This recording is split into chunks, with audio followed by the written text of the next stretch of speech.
قرآن کریم کې الله تعالی فرمای ولا تعملون من عمل الا كنا عليهم شهودا. الله تعالی فرمای ولا تعملون من عمل، تاسو یو عمل نه کوي، یو عمل الا كنا عليهم شهودا، الله زور باندې گوایا، ما سه نه سه پټول، مخلوق څخه پټ سه تنها بسه یوازې بسه گناه و، لیکن د الله و ازما سه نه سه پټدل. ولا تعملون من عمل الا كنا عليهم شهودا، الله تعالی زور باندې گوایا. په دې وجه علما لیکي چې کوم ګناه د هر ګناه خپل یو جلا جلا اثرات، او په میدان محشر به د هغه ګناه په شکل کې انسان حشر کیږي. ځینې انسانان بړانده راپورته سي، په دې دنیا کې به ویني، په سترګو به ویني، الله مې د دې حاله وساتي. دا به کم خلک چړانده اوري په غوږو باندې د علماو بیانونه اوري چې دا شی ناروا دی او حرام دی، بیا هم کوي. ونحشره یوم القیامة اعمى، دغه څه ده ونحشره يوم القيامة أعمى قال ربي لما حشرتني أعمى وقد كنت بصيرا. اے الله ولې دې ړوند راپورته که ما خو په دنیا کې په سترګو لیدل. قال كذلك أتتك آياتنا فنسيتها فكذلك اليوم تنسى. الله زما آیاتونه زما علماو به خبرې درته کولې، ته به سترګې ته یې لکه مولوي صاحب، مولوي صاحب په څه خبر دی، مولوي صاحب د دې شي په خوند څه خبر دی، مولوي صاحب یې خوند نه دی کتلی. ونحشره يوم القيامة أعمى، الله په میدان محشر به جوړند راپورته کوم چې زما امرونه زما حکمونه او علما درته بیان کوي، ته سوچ نظر اندازې کې دا دونه کیسه نه ده، دا د ملایانو خبرې. خلک سپوږمۍ ته اسمانو ته انګریزان وختل، موږ ملایان دراغه اوس پر دراغه خبره نه دي تېر سوي. چا کوم اسمانو ته ختلی دي هغو په اسمانو کې اذانونه اورېدلی دي، هغو په اسمانو کې د آسمانو کې د دین اسلامیت او حقانیت منلی دي، هغه بل ته راغلي دي، اسلام قبول کړی دي، او زموږ هغې هغه وایي اسمانو ته وختل. دا د ګناه نحوست دی چې په څنګه ګناه کې چې باوجود د علم سترګې پر پټې خبر سوي چې دا ګناه ده، دا د الله نافرماني ده، دا سړی به د شرګا په میدان ړوند خدای پاک راپورته کوي. الله مې دې وساتي.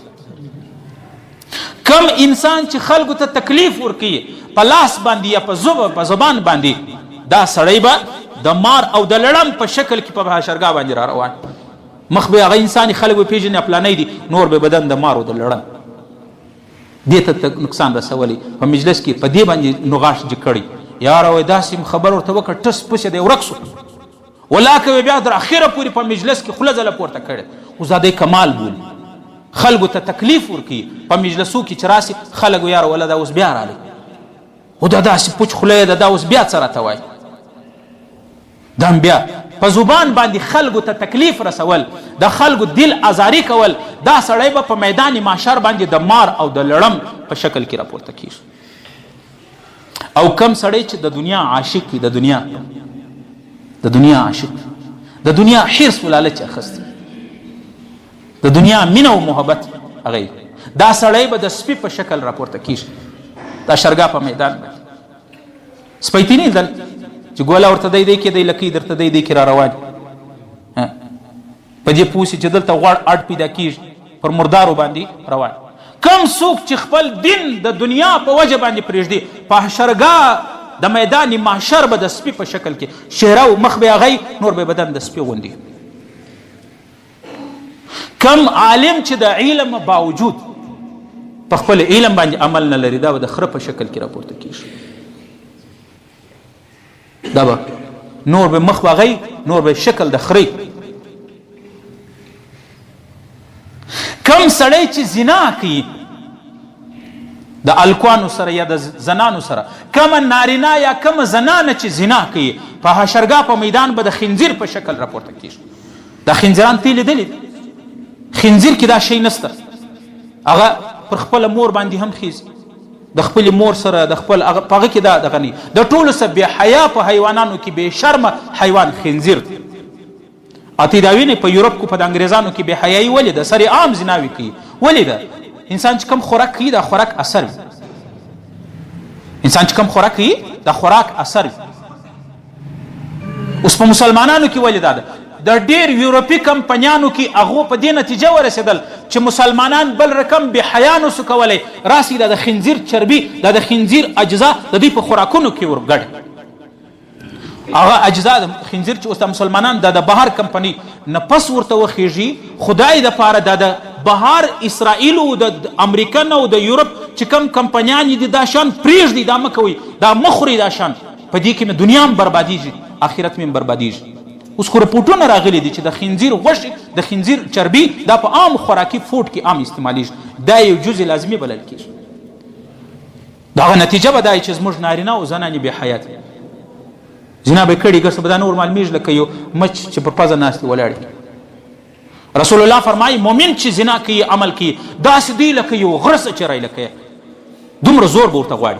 او منافق سړی هغه چې زنا کوي هغه به داسې اسان لکه یو مچ چې پر تندي ناست پر پزه ناست داسې هیڅ کیسه نه. کم نارینه زنانې چې زنا کوي دا شرګا په میدان به د خنزیر په شکل کې الله را پورته کوي. الله مې دې وسه. او بل یو حیوان دی بیزو بندر بیزو ورته وایي. دا بیزو ته معلومه ده چیش دپاره یو ځای خلک سره راکواړي په مابین کې ته لیدلی هلته بیزو هغه یو خپل اچمونه کوي. کم خلک چې په میډیا باندې په موبایلانو باندې په عام معاشره کې په مسلمانانو کې غلط ویډیو کوي غلط فحش شیان شیر کوي د حشرګاه په میدان به د بندر او د بیزو په شکل خدای راپورته کوي.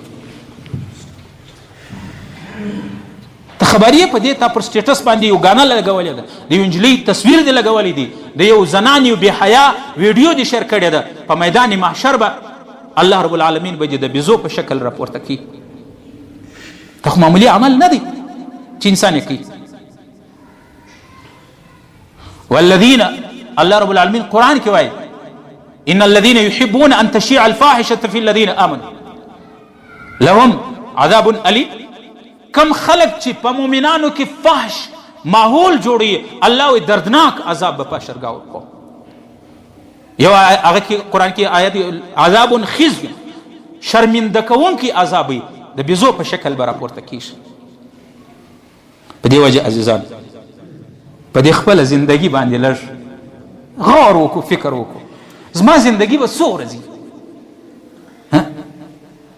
په الله مې د قسم چې دا څومره انسانان اوس ناست دا ټول به نمبر په نمبر به دا روح به ځي جنازه به پورته کیږي خاورو له به ځو هلته به پوښتنه کیږي من ربک رب دې څوک و په دنیا کې د چا سره ډېر شناخت تعلق ما دینوکه د چا پر لار روان وي دا زندگی دې په کومو جذباتو کې تېرېدله دا پوښتنې به راسه کیږي. په دې وجه نبی علیه صلات وسلام فرمایي التائب من الذنب کمن لا ذنب له. کم سړی چې د ګناه کړي پښیمانه سي د ګناه باندې د زړه د اخلاص پښیمانه سي الله یې داسې ګناه معاف کړي لکه ګر څه چې کړی نه دننه څه د عهد وکړو ای الله د عذابونه دي دا زما د ګناه د وجې بس الله نور زه ستا نافرماني نه کوم توبه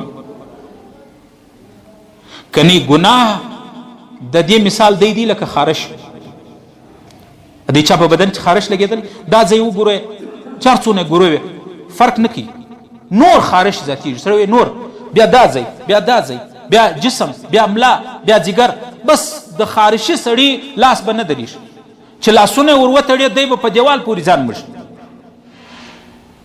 ګناه سړی دا سټیج ته رسي. ایو عالم بیان کوي هغه وایي د ګناه مثال د کینسر بیماری دا ګوته باندې زخم ولګېدي کینسر نو چې در معلوم سو کینسر دی فورا یې کاټ که که دې نه کې کاټ دا کینسر په ټوله بدن کې ځي بیا ټول بدن چې زړه ته ګردو ته ورسېدی بیا مهلک بیا د انسان زندگی ور ختموي. ګناه د کینسر په شان ده چې اوس دی پر دغه ځای باندې پرې ایښی نه توبه دې نه کښلې دا به دې د ایمان خلاصوي.